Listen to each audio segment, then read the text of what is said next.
This is the Bible Show. Welcome, folks, to another episode of the Bible Show. My name is Sam. Joining me is Will, and still rocking a little bit of the mustache, but like he's building a beard around that growing thing. in. You know, we're figuring it out. I think he's liking it, people. The people were liking in the comments, so he's hearing too much good news. Anyway, I want to start this episode with a year-end financial appeal. Like, one of the facts about ministry, and this is kind of an interesting thing, for as long as I've been in ministry, I've heard this fact, that between 25 and 40% of a typical ministry's revenue comes in the last month of the year. Wow. And that's when people are looking like, okay, I've got tax-deductible donations to make, I've got money or stock or whatever to give away. And so that's why we're hitting this again. If you appreciate the shows and you're interested in partnering with the Bible Show and Under the Hood, I want to encourage you to click the link below, make that donation.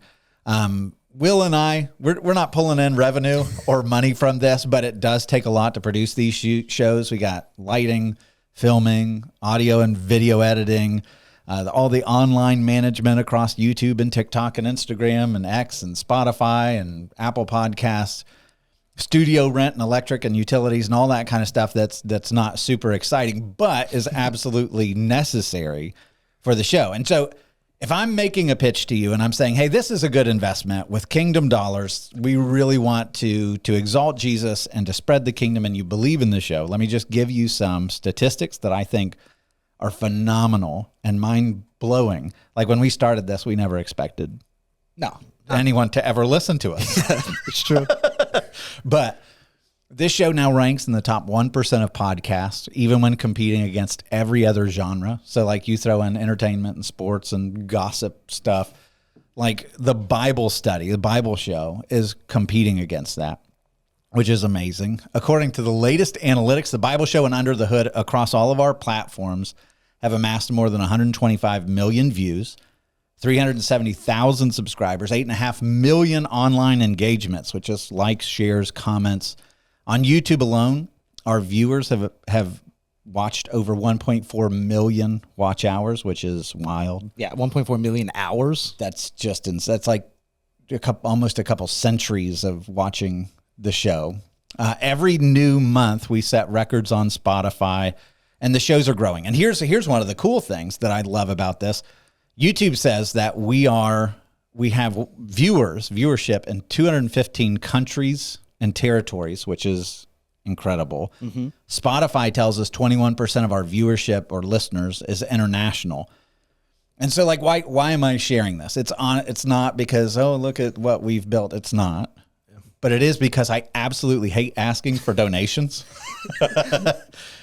But I think we're a good investment for the kingdom of God. And you can go through different episodes and videos, and you read through the comments of people saying that it's helped them to understand God and grow closer to Jesus, which is the goal. Like, that is the true reward for us. Like, that fills our hearts. It's so encouraging to read those things. We hope to do that for as long as God allows us to do that.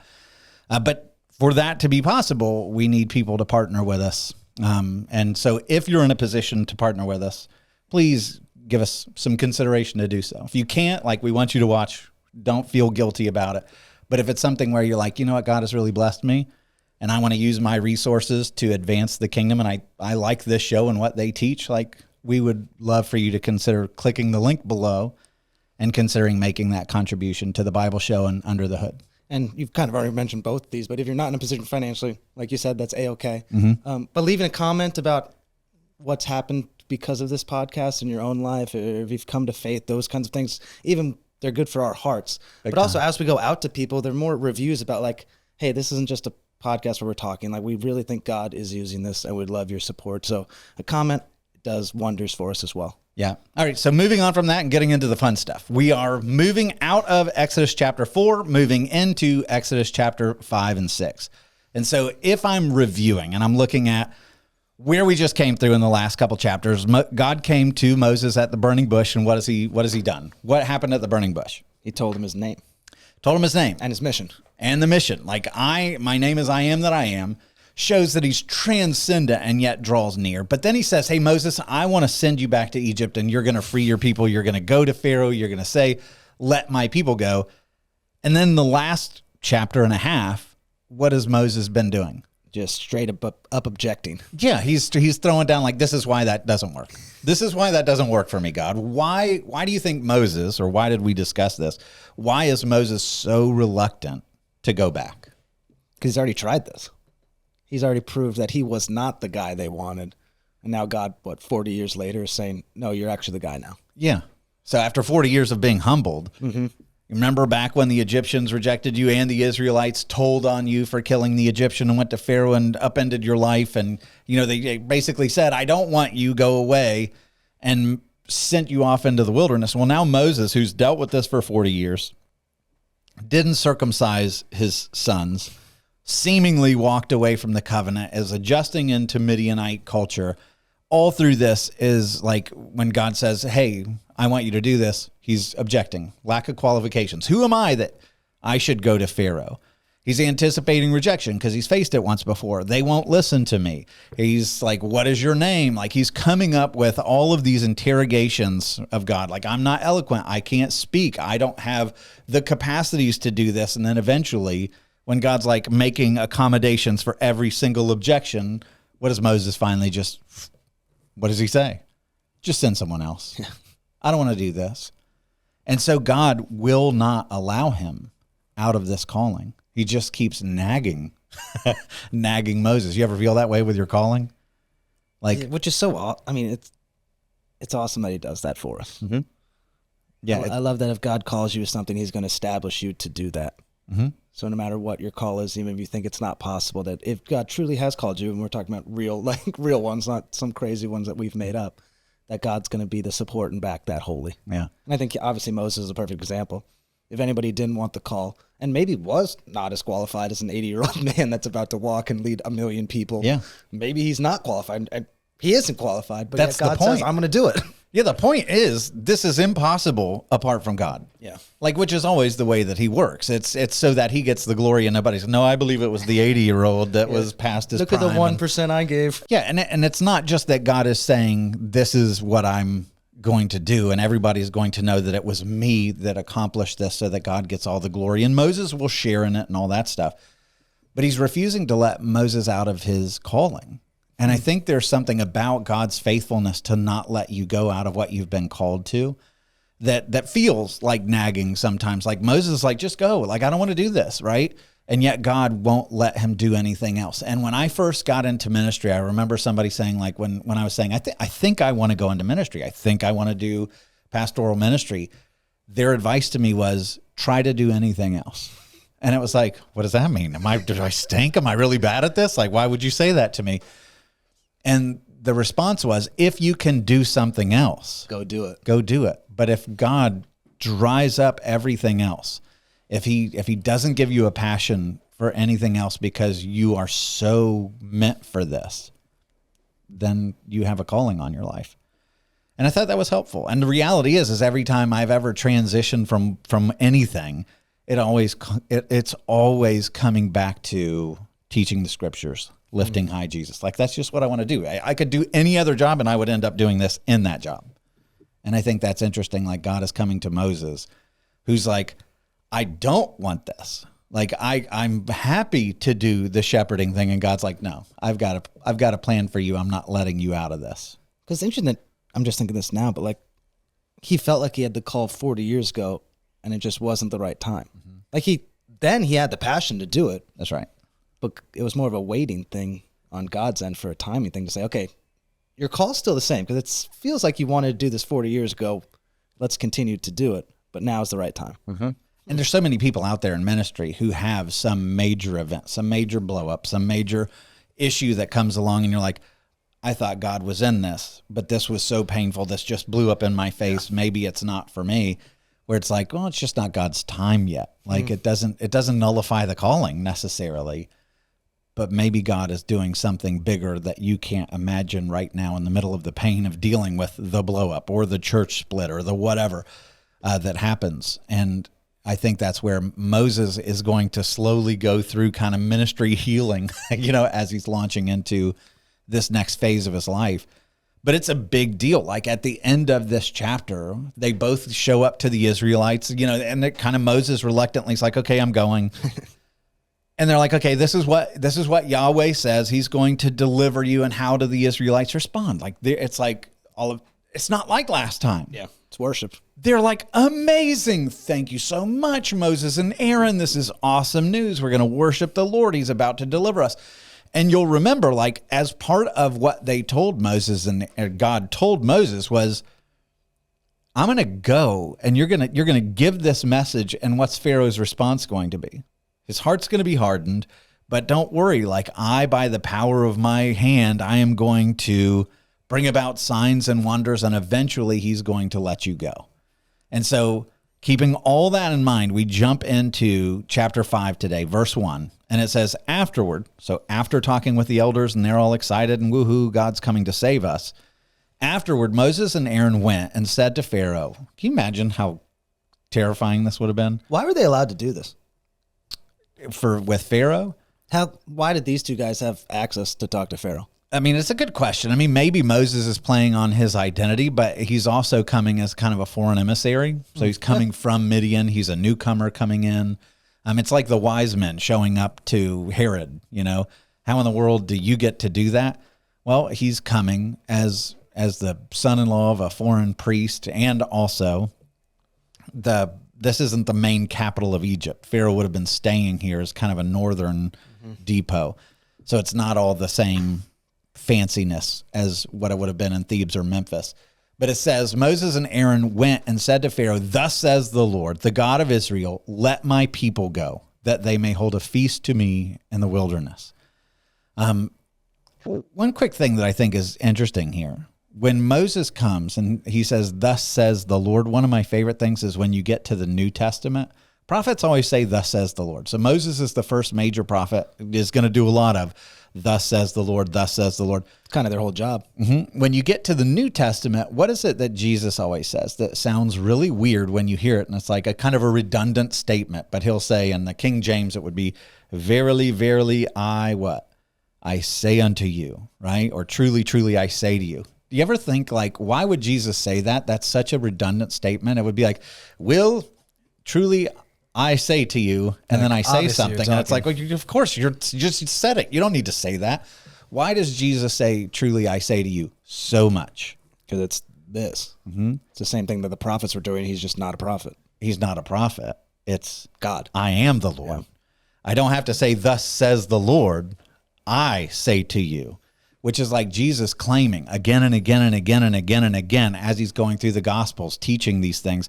I don't need to say, thus says the Lord. I am the Lord. Mm-hmm. I say to you.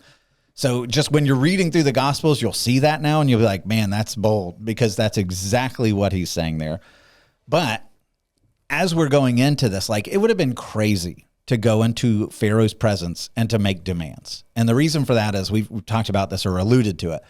Pharaoh was a god to the people. Yep. Like, this is what they believed about Pharaoh from the 4th dynasty onward. So by the time you get to Moses, more than 1,000 years, these pharaohs were called Saqqara, which means sons of Ra. They were considered the embodiment of the god Horus, who was the son of Ra, who came into the world and took a form as the king of the Egyptians. So this is a divine figure, son of Ra, the embodiment of Horus. When they died, we know this from tombs like Seti the First was a pharaoh, where he's called Osiris Seti. And then in the script, it says, justified, lives eternally among the gods. And so when you get to Moses' lifetime, inscriptions from pharaohs during his day, the king lives forever like Ra every day. Or he is a god by whose command we live. So you're going before a pharaoh who all of the Egyptians are like, this is the son of Ra. This is Horus. When he dies, he's going to be united with Osiris. It is by his command that we even exist. And you have Moses going up to this guy saying, like, we got to go. Let my people go. Like, I'm going to worship a different God. That's correct. You see how, like, this would have been, even with God's voice behind you and all that stuff, this would have required radical faith and trust to be like, what's to keep him from just slashing me and throwing me in the Nile? Yeah, so you start to get why Moses is hesitant. I know we didn't bash him last episode, but we did talk a lot about his objections. And there are very true ones that even if they're not faithful to God that we feel. Mm-hmm. Yeah. And there's so much that Moses has to swallow to go through with this mission. Pride, fear, bitterness toward all these people. Another thing that's interesting about what happens here, this famous line, "Let my people go." In the Hebrew, this word has there's like a financial sense to it where it's like you're releasing your claim on them. You're signing over the deed, right? Because he owns them. Yeah, because they're property. These are my property. I own these slaves. Like, they are mine. And when Moses is coming saying, "Let them go," it's like, I need you to sign on the line that this is no longer your property, but now they belong to a different God. A bill of sale. A bill of sale, in a sense, and they're going to go and they're going to worship that one true God, not you, Pharaoh, out in the wilderness. That word is shalah, and it's used in binding contracts. It's kind of an interesting thing. When you get to the New Testament, that same idea comes to play when Jesus is on the cross. And what does he cry out from the cross? It is finished. And the Greek word there is tetelestai, which means what? The debt is paid. They had a financial obligation to God. They were in debt. Their sin, they owed more than they could ever pay. Jesus goes to a cross. His last words, tetelestai, which means the debt's paid. It's over with. They are bought and paid for. The New Testament's going to come and say, you were bought with a price, right? Well, what is that? Where were you bought? You were bought on the cross. You were freed from your former master of sin and death, and now you're bought, freed to go worship the Lord in utter freedom. You now belong to him. Your master is gone. The sinister, tyrannical master of sin and death has been taken away. And so even with this first thing, it's not just, hey, let my people go. Like, let them walk over here for a while. It's sign them over. And it's a bold claim. And so what you're to sense at the beginning of chapter 5 here is a worship war is starting. This is, they belong to this God, not you. Sign them away. They're done serving you. We're going to go have a feast. And so you feel this tension of, dang. Yeah, it's not a casual ask. That was bold. And it was bold from a religious sense of things, right? He's not just a political king. That's right. That's right. And so verse 2, Pharaoh said, who is the Lord? Literally, who is Yahweh? Who's Yahweh? That I should obey his voice and let Israel go. I don't know the Lord. And moreover, I will not let Israel go. 2 strikes now. So here's something that's interesting, because in Egypt, they're polytheist, right? Like, they've got, so many different gods. You can sit here and name them. There's a bunch of them. What's so bad about having another one in the mix? This one wants to be the primary one, it seems. Yeah, this one is, you no longer own them. You have no claim over these Hebrews. I want them. And so Pharaoh is not closed to the possibility of a new God, but he does not want this God to speak with authority over him. Like, this is not going to happen. Do you know who I am? I am the son of Ra. I'm Horus. And so he says, who is the Lord that I should obey him? And that is at the heart of every single moment of our lives. Like, that is what we should ask. Like, who is the Lord? Is he, basically what Pharaoh's saying is, who is this God? Is he worthy of my obedience? Why should I follow him? Like, why? What has he done that should make me go, oh, Yahweh, like, I'll give my whole life to him. I'll obey his commands to free all my slaves. And that's the reality. Every time you come to a moral decision or anything that has claim on your life, the question is God worthy of my obedience? Who is this God? What has he done? What's the answer? How would you play that out in your mind? Yeah, it is one where Pharaoh is doing something weird here that I've never thought about, by wondering who Yahweh is. And it is just a real question about, like, okay, like, what is it worth to you even? Mm-hmm. Even our own lives, we do it. We just don't think about it as much, I guess. Like, what decision do I make? Do I trust God to go left or to go right, or do I not? Mm-hmm. And at the root of every decision is, which one is most worthy? Yeah, what's worthy of my affections? What's worthy of my obedience? If I feel like money is going to be more worthy and it requires me to go that way versus what God wants, but money is more worthy in my sight, I'm going to obey that one. Yeah. right? And so Pharaoh's asking the right question. Who's God? Who is the Lord that I should obey him? Is he worthy of my obedience? Is he worthy of me giving up everything? Is he worthy of me giving up my title and everything else that I have? And by the way, remember, he's the serpent-crowned king, and he's getting at the root of the very same thing that the serpent back in Genesis 3 asked, which is, did God really say? Yeah, right? The distorting of it. Right? Like he comes with a command, and it's like, let me see if I can twist this, poke holes in it. And he's following after this, right? And as we'll see, as this unfolds, Yahweh is not just interested in the Hebrews getting to know who he is. He'll repeatedly say things like, the Egyptians shall know that I am Yahweh, that I am the Lord. And so as this unfolds, God is going to show them, no, he's worthy of everything. He's in charge of everything.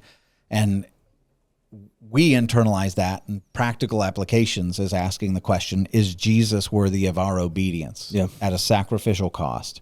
And verse 3, what is their answer? They said, well, the God of the Hebrews has met with us. Now, if you're Pharaoh, is that impressive?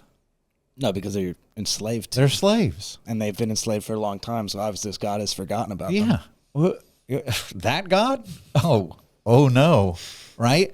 And so the response is, that's not a good appeal. And then notice how they start backpedaling. You ready? Please let us go 3 days' journey into the wilderness that we may sacrifice to the Lord our God, lest he fall upon us with pestilence or with sword. Now, why would they put it that way? Right? So now he's saying God's going to kill us if you don't let us do this. Yeah, like you're going to lose this anyways. What did God say? Remember back in Exodus chapter 4, verse 23, God is saying, if Pharaoh refuses to let you go, hey, Moses, this is what I want you to say to Pharaoh. If you refuse to let them go, then what? I will kill your firstborn son. That's what Moses is supposed to say. One chapter later, he's in front of Pharaoh being like, if you don't let us go, God will kill us. And Pharaoh's like, yeah, I'm good with that. No big deal to me. But Moses is struggling to trust and believe the Lord. You got to understand that. If you're in front of a warlord or somebody who's a violent guy and you're like, hey, if you don't obey me, God's going to kill your son. Oh, really? Yeah, it's practice versus the game. We all can shoot a foul shot when we're alone at a basketball hoop, but you put us in an intense moment. But this isn't, it's intense, and you get the feel like they're shaky. They don't trust God to protect them in this moment. They start backpedaling on what they're sharing and not sharing. And it says, verse 4, but the king of Egypt said to them, Moses and Aaron, why do you take the people away from their work? Get back to your burdens. And Pharaoh said, behold, the people of the land are now many, and you make them rest from their burdens. So here you get at the difference mindset between these two gods, gods. You have Pharaoh who's that was air quotes for our audio listeners. But here he's like, are you kidding? Like, if this could result in these people resting. And to him, that's anathema. Like, how could slaves possibly be allowed to rest? And the Hebrew verb for that comes from Shabbat, which is where we get the word Sabbath. So what do you hear in that? Like, here you have Pharaoh who's like, people under my dominion will never, ever rest. They don't get a Sunday. They don't get a vacation. They don't get a holiday. They never have a day off. Their only value in the entirety of their existence is how much they can work, how much they can produce. It is unthinkable to me that we would ever allow for rest. That's offensive. And how dare you allow this, Moses, when the reality is what is the competing God like? Wants worship and rest. He commands rest. Like, we have to be commanded to stop. Yeah. Because we just don't want to. We get to a Saturday, a Sunday, whatever, our Sabbath, and it's like, I can't let it go. I've got to check my phone. I've got to get ahead. I've got to let this go, because in our mind, our entire identity comes from what we produce, right? And that's all Pharaoh can see of these people. It's all the people could see of themselves. And God's like, no. You want to know where your value is?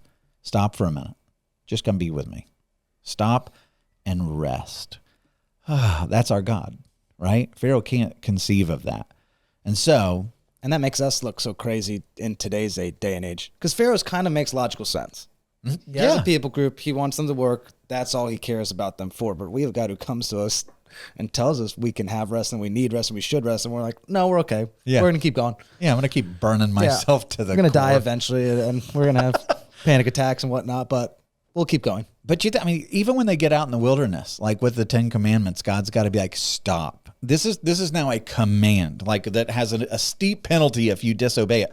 Like, do not work yourself to the ground. I want you to set aside one day in 7 where you have nothing to do but enjoy me and my creation and to ponder all the reasons that you have to be grateful, to take care of your soul, to feast upon my goodness and the goodness of the people. Like, and we're like, ugh, that command. Yeah. It's like our souls gravitate towards slavery. It's a weird thing. So anyway, verse 6, it says, the same day Pharaoh commanded the taskmasters of the people and their foremen, you shall no longer give the people straw to make bricks, as you have in the past. Let them go and gather straw for themselves. But the number of bricks that they made in the past, you shall impose on them. You shall by no means reduce it, for they are idle. Therefore they cry, let us go and offer sacrifice to our God. Let heavier work be laid on the men, that they may labor at it and pay no regard to lying words. How do you feel about this? I mean, real bad response to the people. Yeah, this is not great. So if you're Moses and you're hearing this, like, so all of a sudden you've done this, it blew up. Pharaoh's like, nope, you just want rest. I'll have none of it. And then all of a sudden an edict goes out, and all these people that you promised deliverance to are hearing, okay, from here on out, you're going to have to work even harder. You're going to have to go get your own straw. You're just trying to be idle. You're all lazy. And that word, like idle, literally means like letting your body just go slack is literally what that means. Like it's stopping from the tension of your work. And here's, I think, the principle. Like if you take this story, because this is a real historical story, but if you apply it spiritually, this is one of the things that you realize when you start doing ministry, that, or just being a human, when you have a taskmaster. So what is that? An addiction, whatever it is, right? And somebody comes who loves you. Like, let's say you're addicted to pick something. Just name it. Go for it, Will. Let's do drugs. All right, you're addicted to drugs. That was boring. Anyway, you're addicted to drugs, and I come to you and I say, man, I love you. Like, and I care about you, and I see how this is destroying your life, and I see how it's wrecking your marriage, and I see how it's wrecking your kids. I'm coming to you to demand that you stop your slavery. Stop. Who do you get mad at? You. Why? Like, do you see how ridiculous that is? But that's always the way that addiction works. And here's the thing. You could, in your mind, you know that. Most addicts go, they're thinking to themselves, like, I wish I could give this up because it is making my life a living hell. They want to, they just don't know how. Gosh, I can't do it. Like, because the moment you stop serving your taskmaster, what happens? That's the first time there's tension. Oh, it's so hard. It's like, I remember trying to quit smoking, and I'd be like, I'd have to leave my wallet at home so I didn't have like money or credit cards to be able to buy anything, because the compulsion and the pull when you're starting to fight temptation only gets harder. It's like, then it's when it starts getting really ruthless, and it's like you feel it in you being trying to compel you, like, no, you can't be free. You can't. And it becomes so stinking powerful. And that's what Jesus says is truly, truly, there it is. Truly, truly, I say to you, everyone who practices sin is a slave to sin. And it's like you see this here where it's like, okay, we're going to start talking about freedom, and what happens? The taskmaster here is like, I'm going to make it harder. Yeah. I'm coming after you with even more oppression. And that's the truth. When you try to walk away from sin, the taskmaster, the demonic realm, whatever you want to say, whatever the source of it is, that sin becomes so stinking strong. So it's like, try quitting addictions and you realize how strong they are. Like, because the easy thing is, I could quit this at any time. That's like every addict. No problem. It helps me. But then try to quit it and you find out how brutal that taskmaster is, because you can't. Yeah, it's the first time there's resistance. Mm-hmm. You're not walking parallel. You're trying to turn around. Yeah, that's right. And try practicing radical generosity. You don't think you worship your money? Try practicing radical generosity. Try giving away the world's gods and see how money doesn't have a hold on me. I'm going to tithe to my church and I'm going to help the poor. And I'm going to, my family member who's run on hard times, I'm going to make an anonymous donation into their Zelle, whatever, who knows. But like, try parting with your money wisely, right? There's wisdom to how you manage money. And you'll see how strong that idol is for you. Try forgiving and letting go of bitterness to somebody that you genuinely resent deep in your bones.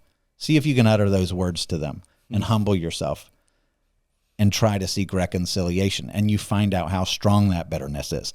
Try refuse. I remember one year when we were coming into it, we did Lent one year, and it was like, see what you can give up for the 40-day journey up until Easter. And I remember one of our teachers at our school said, I'm going to give up complaining. And I was like, well, that's dumb. in my mind. Turns out it's pretty brilliant, because you have no idea how often you complain until you try not to, or grumbling like, oh, I deserve better than this, kind of in your spirit. Like, try giving that up and see how strong that is inside of you. Or refuse to cower when it comes to standing for the gospel or truth. And like, say, you know what, I'm going to, even though it's terrifying, I'm going to do this. See how strong the compulsion is to be a people pleaser in you. And there's this great quote by C.S. Lewis, which all this is leading up to, right? When you fight against your taskmasters, when you find out how strong it is. But this is what C.S. Lewis says. He says, a silly idea is current that good people do not know what temptation means. This is an obvious lie. Only those who try to resist temptation know how strong it is. A man who gives in to temptation after 5 minutes simply doesn't know what it would have been like an hour later. That is why bad people, in one sense, know very little about badness. They have lived a sheltered life by always giving in. We never find out the strength of the evil impulse inside us until we try to fight it. And Christ, because he was the only man who never yielded to temptation, is also the only man who knows to the full what temptation means. The only complete realist. It's good. He's the only one who's ever fought all the temptations to their infinite end, right? And said no the whole way. He was never mastered by any of them. He always yielded to the will of the Father, even when it came at great personal cost to himself. He always said no to every other taskmaster in his life for the sake of God. And it's like, oof. Now you see the moment that they're trying to leave their slavery. Now apply that to your life. You see just how vicious your taskmaster is. And that's how, like, when I see sin in my life, that's really what it is. It's a brutal taskmaster, and I get mad at anything that tries to take away my slavery. That's where this goes, right? It's kind of crazy. Anyway, so the taskmasters and the foremen of the people went out and said to the people, thus says Pharaoh, I will not give you straw. Go and get your straw for yourselves wherever you can find it, but your work will not be reduced in the least. Now, one of the trips that I went to Israel, it was interesting. I remember going to a step pyramid at Saqqara in Egypt, and you're walking around at the base of, the stepped pyramid, and you look at all the bricks, and you're just shining out of it. Like, here's an image. Do you see that? Yeah. Do you see the straw? Like, this is made by slaves in the ancient world, before the Hebrew slaves. But in all these bricks, you just see massive mud bricks. You see massive amounts of straw in it. And when you hear you're going to have to go get straw, like, what in your mind? I'm walking 50 yards, getting a bundle of straw and walking back to the brick station. Yeah, like, oh no, well, I've got to go grab straw. But the reality is, you read different things like Anastasia Papyrus 4, and you'll find Egyptians talking about the crisis of not being able to find straw in their districts. And so what's going on here, just to understand why this would have been so bad, is every time you had a harvest, so like a harvest of barley or wheat, right? Okay. The people go out, they cut down the stuff, they take in the good stuff, and usually they would, you'd think you'd leave the rest of it. But they're like, no, this has tremendous use. Like, we're going to use the straw. So we're going to bundle that up too, and we're going to take it and we're going to store it because it's used for, feeding, it's horse fodder, animal fodder, all that kind of stuff. It's used in mud bricks. It's used in all kinds of stuff, bedding. So we're going to store this up and then we'll ration it out. So the Egyptians who have this stuff probably stored up, or maybe Pharaoh's using an excuse like we don't have much left, so don't give them any, make them go get their own. They have this stored up, and then they would ration it out to the people. But now Pharaoh is saying, no, go find your own, except it's not harvest season anymore. It's not like, oh, look, all the leftover straw from the harvest, it's all gone. So now what do they have to do? They've got to run out. They've got to find reeds or grass or hay or whatever, cut it down. And then what do you have to do? Like, it doesn't just turn to straw and hay immediately. Get you let it dry out. You got to let it dry out. You got to sit there, and then you've got to bundle it up, and then you've got to, carry it back. Like, I looked this up because I was curious, like, how would you transport it? Because it says they're scattered. They're going to be scattered throughout Egypt. It's going to tell us. But 1 6-foot-tall cylindrical bale of hay, how much do you think it weighs? Like, you know what I'm talking about? Like, you're driving through Kentucky and but like how big are ones? 6 foot. 6 foot. 6 foot tall, or 6 foot tall in a cylinder of hay. 400 pounds. 1,200 pounds. Whoa. So it's between 1,000 and 1,500 pounds. So now I want you to imagine, like, okay, you travel 80 miles and you find a good stash of whatever. Find my straw guy. You got your straw guy. Now you got to figure out how to get this massive, like, not light, because you got to travel 80 miles. So you're taking as much as you can. How do you get it there? Like, this is a massive, massive undertaking that now we not only have our quota of bricks that we've got to meet, but how much of our workforce is now being sent out miles to go gather the straw. And if we don't do it, guess what? The beatings are coming. Yeah, I guess, do they just die? Like, what if they're just like, we can't find straw? They get beat. You're going to see in a minute. They're going to get beat. Like, the foremen start getting beat. And all of this is time consuming. To create new straw is time consuming. To make a mud brick. Do you know how you make a mud brick? Honestly, no. But we have ancient hieroglyphs from tombs where it's like you're gathering up the mud, you you put it in the little like planter, you stomp around all the straw so that it's like rebarb, and then you throw it over rebar, and then you throw it over, and then that has to sit for weeks baking until it's finally cured. So everything you're doing is taking a massive amount of time, and this just throws a stick in the spokes of this machine, and you have no excuse. It's like, I'm still expecting you to produce the final output. I don't care that we're not providing it for you. You're still going to be beat if you don't measure up. So this makes this a much more cruel decision by Pharaoh than I think I thought of at first. Yeah, he knows there's no chance. So he's set impossible circumstances for the sake of teaching him a lesson. You want to try to follow a different God? This is what it's going to be like, right? It gets back to, like, one of my favorite things about leadership. Favorite story of leadership, I think, is really profound, is when Solomon dies. You know where I'm going with this? Solomon dies, and he's enslaved a lot of his people. They've had to work really, really hard to build all his projects and everything else. And when you get to Solomon's death, his son comes along, Rehoboam, and the people come to him and they're like, oh, your dad, he worked us to the bone. Like, we're so exhausted. Would you please give us rest? And Rehoboam's like, what should I do? And he goes to the older guys. And what do the older guys say? They say, man, if you show these people rest, if you just love them and you honor their dignity as human beings, they'll love you and serve you for the rest of your life. That's what you should do. Give them rest. And then he goes to his younger frat party, buds, and he's like, what should I do? And they're like, they dared come to you and ask you for rest. I think you should work them even harder. You should whip them with scorpions. You should, show them how powerful you are. And he's like, yeah, that's a great idea. And so what does he do? He stomps them into the ground, and 10 tribes of northern Israel say, if that's the way you see us, we're out. We're out, right? And when Jesus comes, because he's like, you thought my father, this is Rehoboam, you thought my father had a heavy yoke. Wait until you feel my yoke upon you. And then when Jesus comes, what does he say? He's talking about Rehoboam when he says, come to me, all you are weary and heavy laden, and I'll give you rest. Take my yoke upon you. Right? I'm gentle, lowly in heart, all that stuff. This is Pharaoh saying, you want to know what it's like to follow me as a God, as your leader? Challenge me. I'll destroy you. You dare question who I am or what my decisions are. You dare ask for the freedom to worship another God. I'm going to crush you. And that's what they're learning right now. And so you have Pharaoh and Yahweh, right? One of Pharaoh's crushing them. and they're drawing nearer to him as a result. Yes. That's what's going to be crazy in all of this. So, and you can go through Egyptian history, you know, if somebody would love to. Nerdy enough to do that.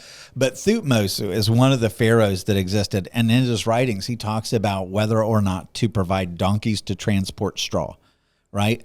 So it's all this is in play. You don't get donkeys, by the way, as a slave. You go do it yourself. They have tomb paintings about the whole process of how they would create straw in the tomb of Nukt from the 12th century BC.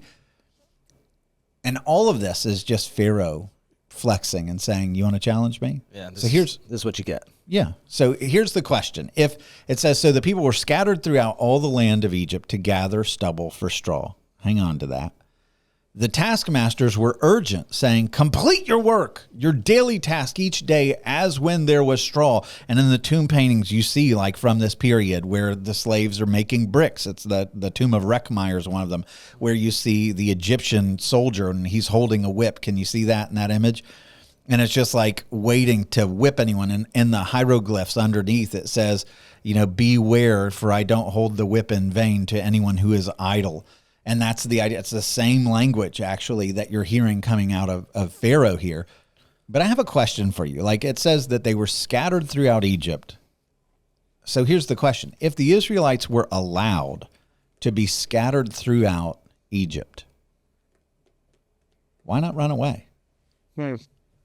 Like, it's not like they're like, all right, where are you going? I'm going to follow you, and you're going over here, and you're going over there, and everybody's scouring out all the land. Well, they probably weren't letting families go out and get straw. Okay, but still, lots of people are bailing out to go look for straw. Why not run away? In your family. Oh, you're trying to make it like this now. Whatever.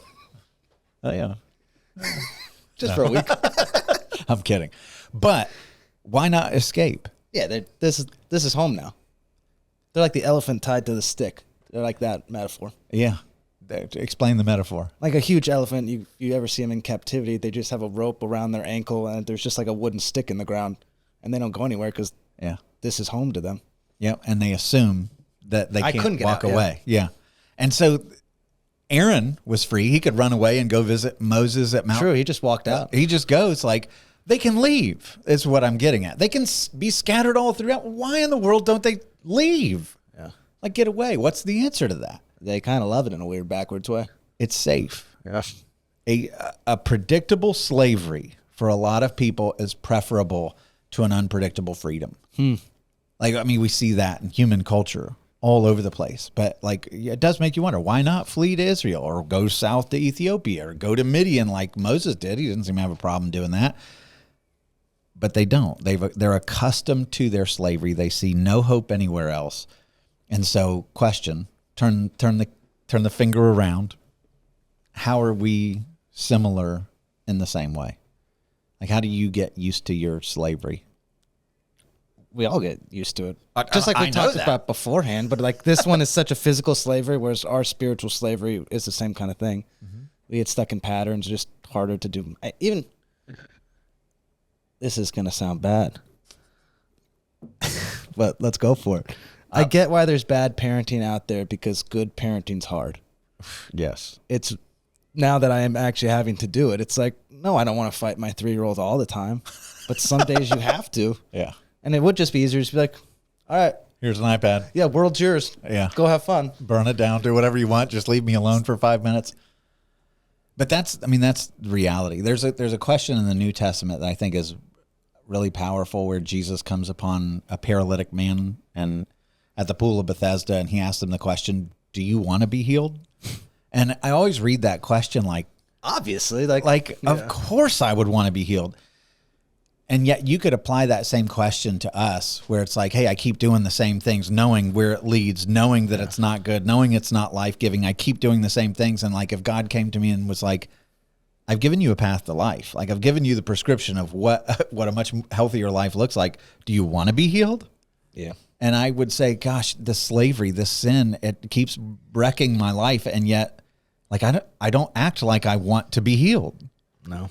I wrote down a list here, like staying in a toxic relationship because it feels safer than loneliness. How many times have we come across that? refusing to let go of a victimhood status because, you know what, to forgive and move on and not be able to say, but this happened to me. Like, that just enslaves you. Let it go. Like, what are you doing? Remaining in spiritually comfortable routines rather than risking a deeper surrender. I mean, that's so many of us. Resisting God's calling because it threatens our comfort or control. Avoiding right decision because it risks the loss of approval. Believing the lies of the enemy about your worth and how God sees you. Like, familiar pain feels safer than unfamiliar freedom.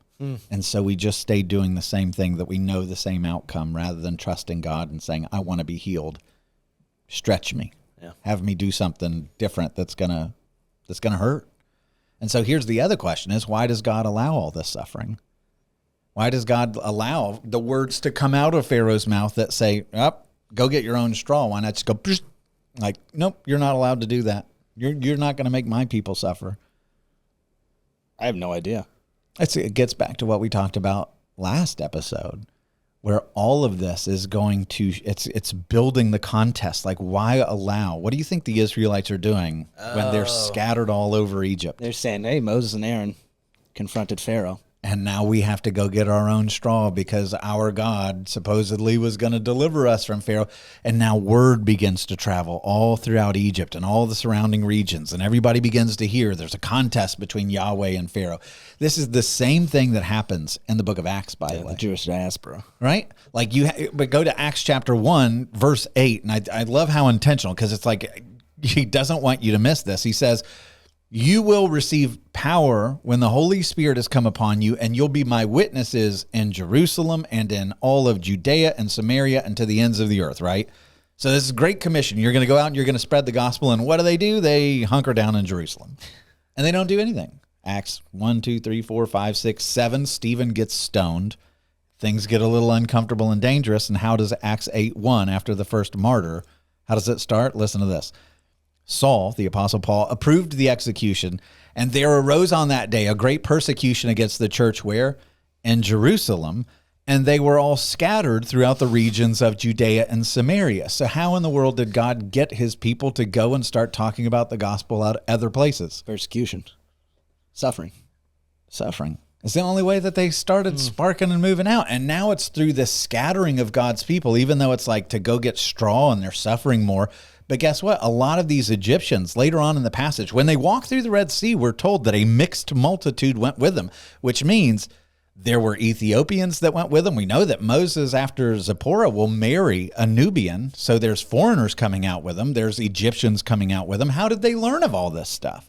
Well, they're going to experience it in the plagues, but repeatedly, God is going to say, I'm doing this so that the Egyptians will know that I'm the Lord. That's not just in judgment. There's the offer of salvation available to them. You're either going to know him in judgment or you're going to know him in salvation. But it's this scattering that begins to spread this word of the contest. This is all in God's sovereignty. That's interesting. So verse 14, and the foremen of the people of Israel, whom Pharaoh's taskmasters had set over him, so these foremen have been appointed by Pharaoh, were beaten and were asked, why have you not done all the tasks of making bricks today and yesterday as in the past? Well, they know the answer to this. It's just cruelty. They didn't ask for these positions. They were appointed by the Egyptians. They're given an impossible task, and when they can't do the impossible task, now they're being beaten. But then you have to stop and think, like, if you're Moses, how you feeling right now? Real bad. But think about Moses, like in prayer life. All right, God, you came to me. I threw up every objection I knew how. I told you these people didn't want me last time. It's like a personal wound of mine. Like this hurt really badly, and now the very first thing that you have me do in ministry blows up in my face, and now everybody's suffering because I got involved. Like, they're not so mad at you; they're mad at me. Like, what? Why are you doing this to me? Can you step into his shoes? For sure. Like, there's a lot of times where engaging in ministry causes suffering that then comes back on you.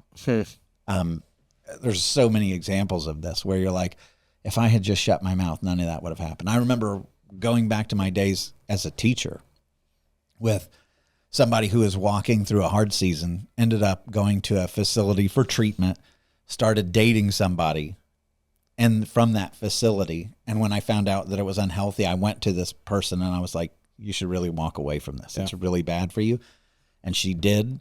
And as a result, the boyfriend took his life. Oh. And I remember thinking, like, had I not confronted her, which was the right thing to do, and this relationship was borderline abusive, had I not confronted, they'd still be together and he'd still be alive. And I walked around on that, like, all right, like, I don't want to get involved anymore. Yeah. Like, I tried to do the right thing for the Lord, and I walked around with that on my conscience and things like that in ministry where you can't control that. But it's like, gosh, you know, I just should. You can imagine Moses being like, I wished I'd have stayed in Midian. I should have dug in. It's easier back there. Because obedience, man, sometimes it makes it harder. So then the foreman of the people of Israel came to Pharaoh, and they cried to Pharaoh. Notice what's changed. Who are they crying to at the end of Exodus 2? God. Who are they crying to now? Pharaoh. That's right. Why do you treat your servants? Notice how many times this is repeated. Your servants like this. No straw is given to your servants, yet they say to us, make bricks, and behold, your servants are beaten. But the fault is your own people. Like, we love you. We want to be with you. Like, we're serving you with everything we've got. They've given us these unreasonable expectations. Like, please take it off. Like, we're appealing to your mercy, Pharaoh.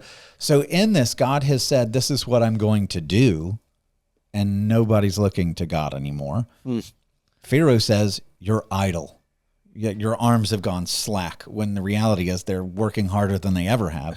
You're idle. That's why you say, let us go and sacrifice to Yahweh. Go now and work. No straw will be given you, but you must still deliver the same number of bricks. So he's coming. They're appealing for mercy, but there is no mercy with Pharaoh. The foreman of the people of Israel saw that they were in trouble, and they said, you shall by no means reduce your number of bricks, your daily tasks each day. And so now the people are hearing there's no relief coming. This is your new normal. This is what Moses has brought you. This is what the Lord's intervention has brought you. Why? You ever notice that so many times when you start into a new season of ministry or something that's for the Lord, it's like things get harder? Yeah. All right, so jumping to verse 20, it says, they met with Moses and Aaron. So now the people are mad, and who are they going to? They're going to Moses and Aaron, not to the Lord. And they're waiting for them as they came out from Pharaoh, and they said to them, the Lord look on you. Like, the people are angry, they're shouting, the Lord look on you and judge, because you have made us stink in the sight of Pharaoh and his servants, and you've put a sword in their hand to kill us. And so, like, everything about this is, I know you came to help us. I know that you're the one who wants to deliver. I know that you've made our taskmaster mad, but we hate you for it. And every time you ever in ministry go to somebody who's in the throes of addiction, or they are struggling with a sin, and you come and you say, man, I love you. Let me help you. I want you to be delivered from this. And they feel that battle, that rage start in them because they don't want to let go of this relationship with their sinful taskmaster. Like, they get so angry at you. If that's a member in your family, if you ever been there, you know what it's like, and you're like, whoa, I'm the one trying to help. Like, I'm the one coming with the resources. I'm the one who's doing this.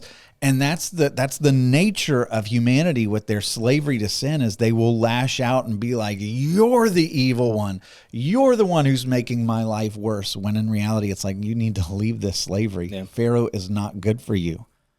Trust me. But this is where the heart is. They go after the prophet. And Moses turned to the Lord because they turned on him. Now that's Moses, the order of operations, turns back to the Lord and says, Lord, why have you done evil to this people? Now you're like, whoa, that's like a big accusation thing to throw down on the Lord. Now the word evil, just so you know, it's like ran in Hebrew, but it means like to bring harm or tragedy. If you look at other translations, you'll see, why have you brought trouble? Why have you brought harm on the people? But it's like, you've brought things that are not great. These are not good things. Yeah, the burdens have increased. That's right. Why did you ever send me? For since I came to Pharaoh to speak in your name, he has done evil to this people, and you have not delivered your people at all. And you're like, dang, like, God's just going to turn them into a pile of ash right here, right? And what does God do? Because you saw this all throughout the earlier chapters when we were in Genesis. What does he do? He comes in the middle of their mess, and when they're doubting and unfaithful and they're struggling and to make sense of him, and he is going to double down and be kind to them and explain himself and be patient with them. And by the way, the crazy thing is, back in Exodus 3, What did he say to Moses? Like, let me just read this again. Exodus 3:19-20. I know that the king of Egypt will not let you go unless compelled by a mighty hand. So I will stretch out my hand and strike Egypt with all the wonders that I will do in it. And after that, he will let you go. So God's already told him, like, this is going to take a while. Pharaoh's going to resist this. It's not going to go well at first, but I'm going to show up. It's okay. And they get to the very first moment, and it's like, I'm out. Why not? Why have you not shown up? And you think, you're looking at the Israelites, and we're so quick to be like, what idiots? You know, like, what's wrong with them? How could they do this? But we do the same thing to God all the time. Even for easier stuff. I mean, there was at least this physical slavery, and their burdens did get much larger. So, and they're facing oppression and beatings. And like, yeah, for me, it's a much lower bar. me too, sadly. But you listen to the words of Jesus. I have said these things to you, that you may have peace. In the world you will have trouble and tribulation, but take heart, I have overcome the world. That should be enough. Yeah. But we hit trouble, and what do? How? Why? We do the same thing, right? Mark 13:13. You will be hated by all for my name's sake, but the one who endures to the end will be saved. He tells us this. And then we face conflict where we're hated for the sake of our faith, or made uncomfortable or alienated because of our faith. And what do? Well, this is not the way it's supposed to be. And Jesus is like, I didn't hide it from you. I mean, you knew the game plan. I told you how this was going to go. They crucified me, by the way. Right, exactly. But this is, when you get to Exodus 6, God doesn't come and be like, hey, knucklehead, like I already told you all this stuff. God says, let me tell you how this is going to go. Yeah, he doesn't run back the tape and be like, just like he did with the patriarchs, he's going to work them through his covenantal promises again. So verse 1, chapter 6, we're going to race through chapter 6. But the Lord said to Moses, now you shall see what I will do to Pharaoh, for with a strong hand he will send them out, and with a strong hand he will drive them out of his land. And so God's like, I'm going to make it so that he is so desperate to free you that he, with his strong hand, he's going to push you out. I'm going to make you guys so much of a plague to him that he'll do anything to get you out of this place. And what God's saying is, I'm going to bind the strong man. Jesus says, no one can enter a strong man's house and plunder his goods unless he first binds the strong man, which means you have to be stronger than the strong man to bind him, right? God is like, that's what I'm doing here. That's what Jesus is doing. So God spoke to Moses and said to him, I'm the Lord. Now hang on to this, because he's going to repeat that. What does I am the Lord mean? I am Yahweh. And he's going to repeat this all over chapter 6 again and again and again. But hear the change. He's like, I want you to know, I appeared to Abraham, Isaac, and Jacob as God Almighty, as El Shaddai. But my name, the Lord Yahweh, I didn't make myself known to them. That ever-present covenant-keeping God. Like, I made all kinds of promises of giving them the land and giving them all this stuff, and I was sovereignly weaving through by my power all of their stories, but you're going to feel me in a way different way than they ever did. By my name, Yahweh, I didn't make myself known to them like I'm going to make it known to you, Moses. I also established my covenant with them to give the land of Canaan, the land in which they lived, as sojourners. And you know who I'm going to do that to? I made the promise to them. I'm going to keep the promise with you and your descendants, Moses. It's go time. I'm moving. I'm taking action. And so here you see Moses, he's going to give a step-by-step playbook with the plagues. Patriarchs never got that. He's going to perform all these miracles and wonders and plagues. They didn't see stuff like this. Parting the sea, giving water from a rock, raining down manna, fighting their battles, purifying bitter waters, coming in a pillar of fire and cloud, dwelling in the midst of them in a tabernacle, announcing and transcribing a new covenant, giving the 10 commandments. Like Abraham was a friend of God. He never saw that level. And so God's like, you're going to see, they saw El Shaddai. Yeah. You're going to get to know the personal side of me. You're going to see Yahweh. And so Exodus 6:2, God spoke to Moses and said to him, I am Yahweh. Now listen, because he's going to do the promise thing that he always did with the patriarchs. He's like, hear what I'm going to do. I've heard the groaning of the people of Israel, whom the Israelites hold as slaves. This is no secret to me. And I have remembered my covenant. Say therefore to the people of Israel, I am Yahweh. And I will bring you out from under the burdens of the Egyptians, and I will deliver you from your slavery to them. And I will redeem you with an outstretched arm and with great acts of judgment. I will take you to be my people. I will be your God, and you shall know that I am Yahweh.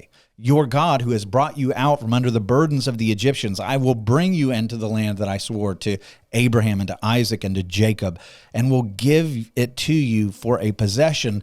I am Yahweh. And he's scattering this all out. In between all of these actions, he's like, I want you to know, I'm going to bring you out from your burdens. I'm going to deliver you from your slavery. I'm going to redeem you with an outstretched arm. I'm going to take you to be my people. I'm going to be your God. I'm going to bring you into the land that I swore to Abraham, Isaac, and Jacob. And all of those. And he's like, why? Because I'm the Lord. Because I'm Yahweh. Because I'm Yahweh. You're going to get to know me. I am Yahweh. I am Yahweh. He's repeating this. And all of those promises apply to us. He's going to deliver you from your slavery and from your burdens with outstretched arms that pay for you, to take you as his people, to be your God, and to bring you into a land where you will dwell with him forever and ever and ever. And this is where God is like, okay, now you're going to see me, but I want you to pay attention. Yeah. Pay attention to how near I am to all of your moments of deliverance. I want you to see how I conquer the enemy. I want you to know me and my character and my attributes like the patriarchs never did. Moses, I'm drawing near. You're my guy. You're my leader. You're going to see me move like they never did. And by the end of this chapter, Exodus 6:29, the Lord said to Moses, I am the Lord. I am Yahweh. Tell Pharaoh, king of Egypt, all that I say to you. And in the next chapter, God says, the Egyptians shall know that I'm the Lord. So I want my people to know. I want you to believe deep in your bones who I am and what I'm about to do. But I'm going to show them too. Yeah. I'm on a mission that everybody is going to know who I am. And so Moses comes to the people of Israel, but they're not ready to listen. They did not listen to Moses because of their broken spirit and harsh slavery. And so because they didn't believe, what does God do? He keeps chasing. They're broken. Yeah. They've got a broken spirit. They're in harsh slavery. God doesn't say, well, I'm done with you. No, he says to Moses, you go in and you tell Pharaoh, king of Egypt, to let the people of Israel go out of his land. But Moses said to Pharaoh, behold, the people of Israel have not listened to me. How then shall Pharaoh listen to me? For I'm of uncircumcised lips, which literally means like these are not faithful. They're not covenant. They're not pure. They're not sacred to carry this covenant message. Like I'm not worthy. But the Lord spoke to Moses and Aaron and gave them a charge about the people of Israel and about Pharaoh, the king of Egypt, to bring the people of Israel out of the land of Egypt. And then we get 15 verses that are all in the genealogy. And yeah, a lot of names. A lot of names. There's some interesting stuff in there. Notice that a couple of guys live 137 years. So you've got, like, it seems like they're trying to tie them together. Levi and Amram both live 137 years. There's one other character who lives 137 years, Ishmael.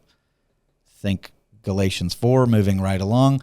Verse 26, coming in for a landing. These are the Aaron and Moses to whom the Lord said, bring out the people of Israel from the land of Egypt by their host.